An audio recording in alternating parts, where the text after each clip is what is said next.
Good afternoon. It's Saturday, June the 5th, back in the Reading Nook on what is a bright, sunny and warm afternoon with a nice hot cup of tea. And another package. So this one is wrapped. This is not a, this is for some. I've got one off eBay. So let's see if I can get into this.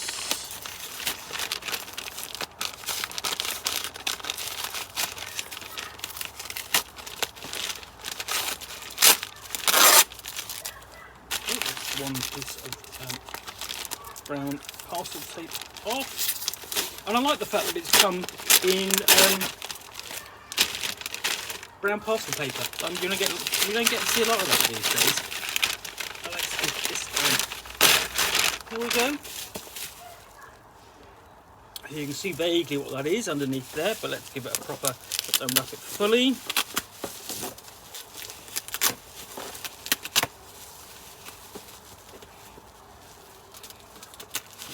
Almost there.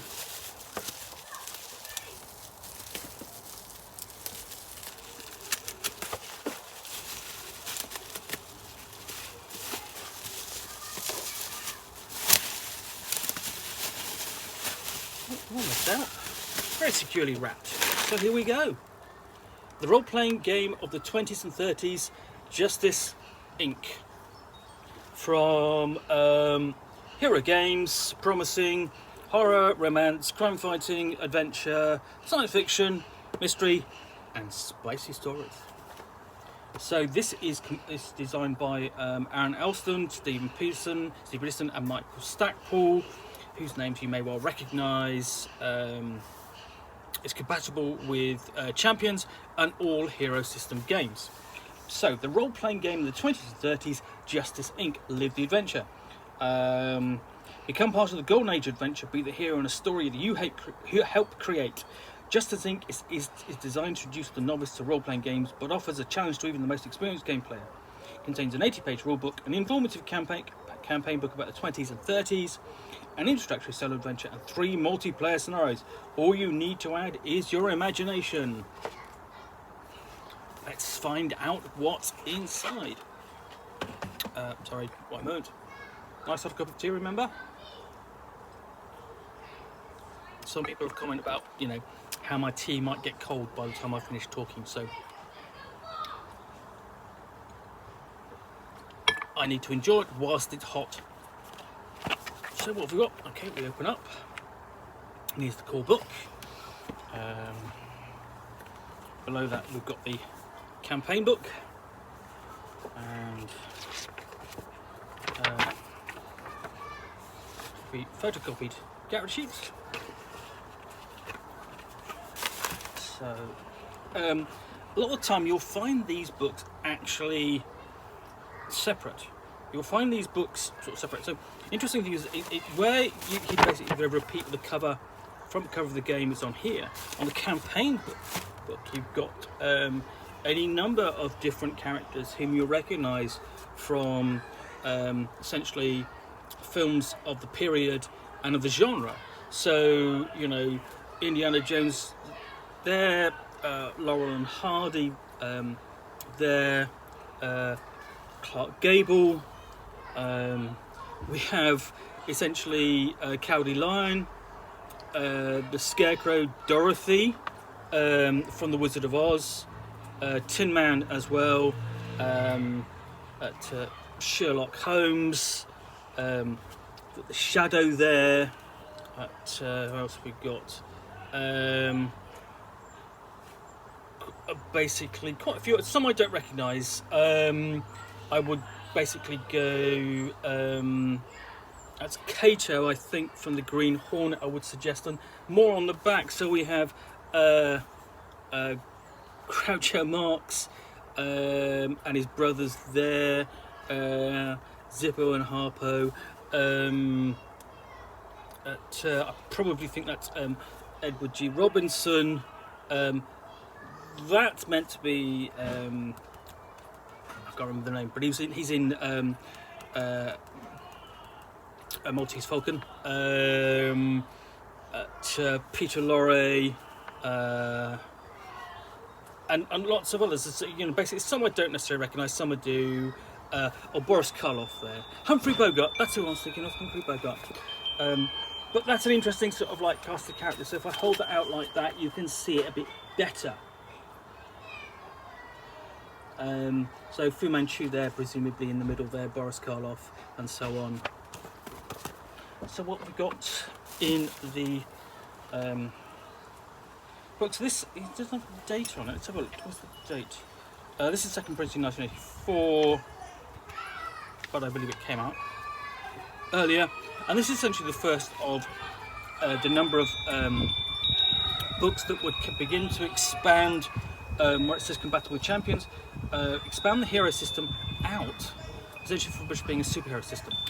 From the core rules to being more of a universal system that essentially would lead towards auto-duel champions, and then that would lead into GURPS.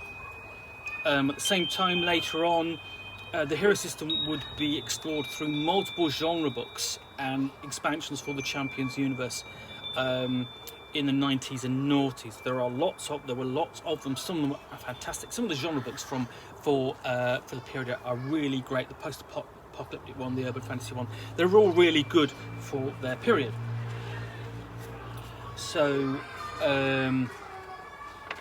we have forward adventure into the pulps and an introduction to the rock game, and you've got the kind of femme fatale artwork on there.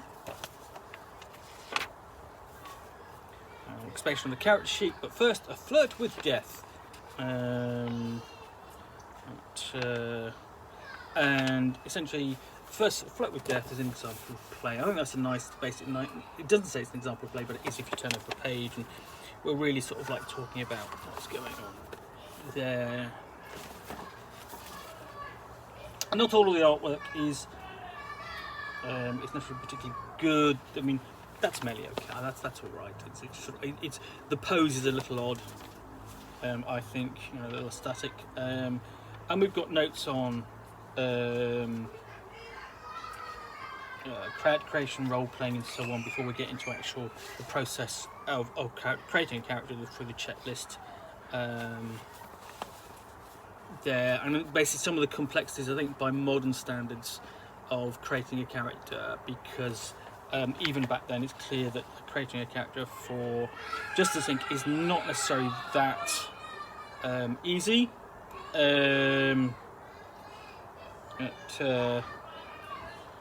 So, full list of examples of skills, complementary skills, quite a lengthy skill list there, and we'll go through that one. They'll go through that one by one, of course.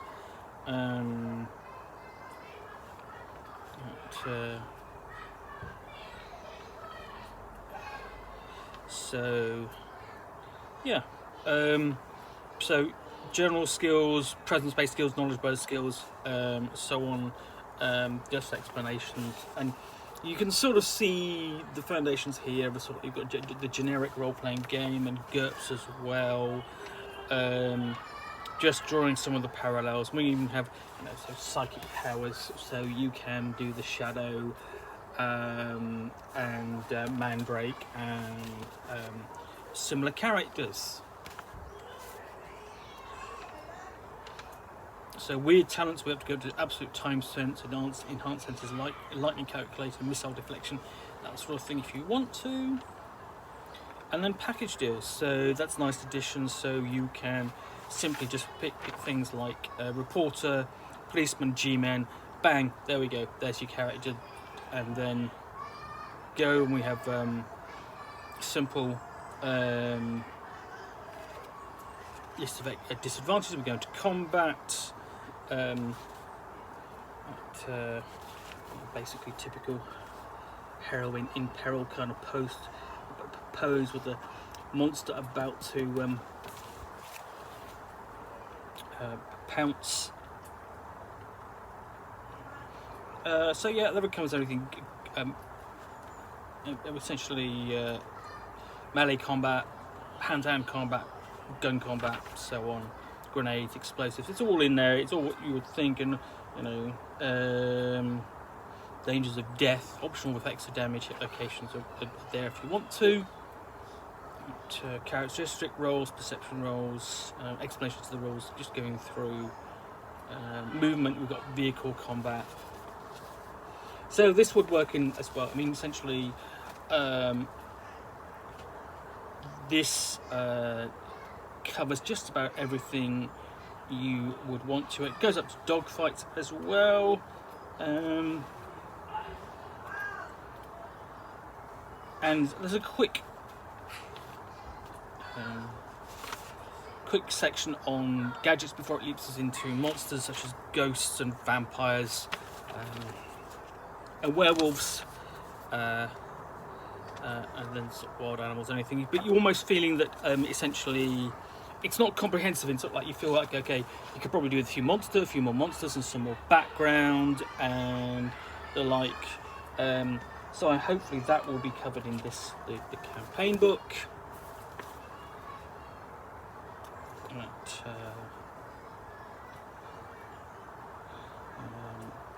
And it's here we start really talking about the genre, the important elements of the pulps. That really doesn't amount to very much.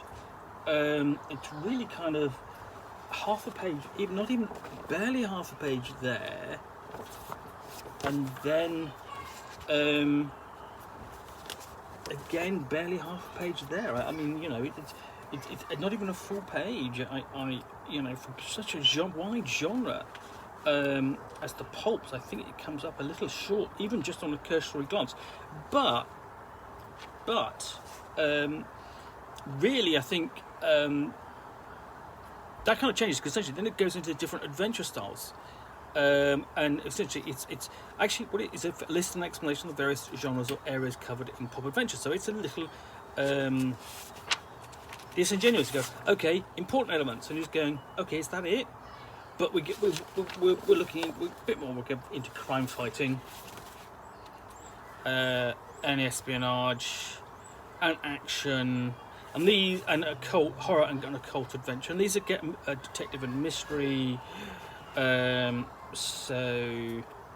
here we go, horror and occult, and these are given, you know, a good page and a bit each. So it's not totally, you know, disappointing. Spicy stories, and again, I think all of these could have been expanded quite easily. Science fiction, western adventures, plotting and preparation, and so on. I think they all could have been expanded for more. But these days, you probably would look at, say, find a copy of GURPS Pulp or the later Pulp books for the Champion system, because they would have been about that thick in comparison to that. I mean, they would have been probably basically four times as thick, and have a whole lot more information and referred to a whole lot more inspiration that would have been thoroughly researched. But this is 1980, so it's less of a problem. We do have a big bibliography before we go into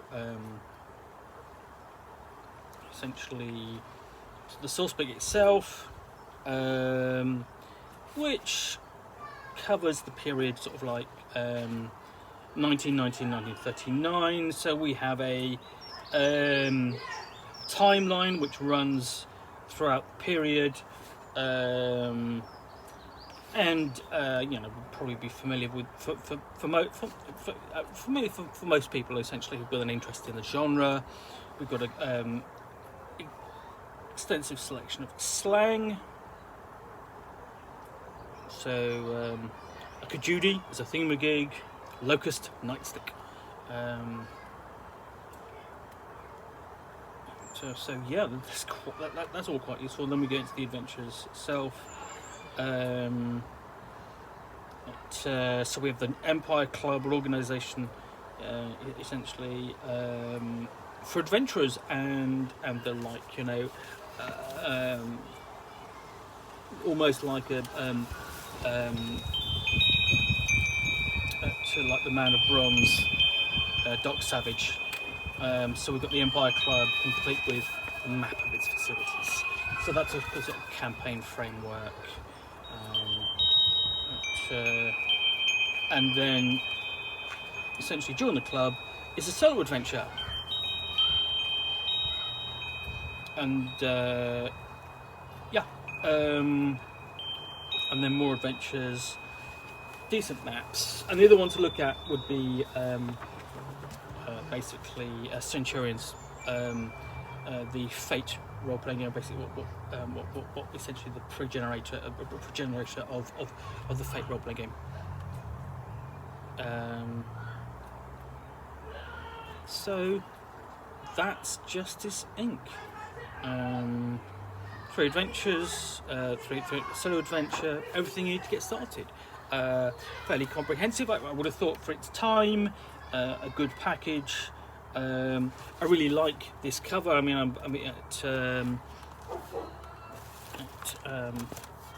and that's a good cover too. I mean, it's just sort of like capturing some of the flavour of the period.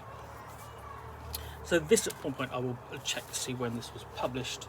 It says 1984, but there was an earlier edition, I'm sure.